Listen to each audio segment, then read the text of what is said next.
విజయవాడ విలయం, కడంత కన్నీళ్ల నిలయం. కృష్ణమ్మ ఒరవడిలో ఆర్తనాదాల హోరు. ఆదుకునేవారే లేరు.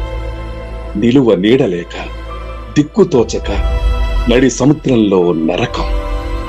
కాపాడే నాథుడు లేడు, గోడు వినే అధికారి రాడు.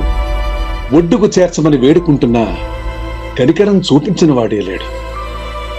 జలప్రళయంలో ప్రజల విలవిలలాడుతుంటే ప్రచారం కోసం నాయకుల పాకులాట. పసివాళ్ల ఆకలి కేకలు, విసిరే పొట్లాలను అందుకోవాలట.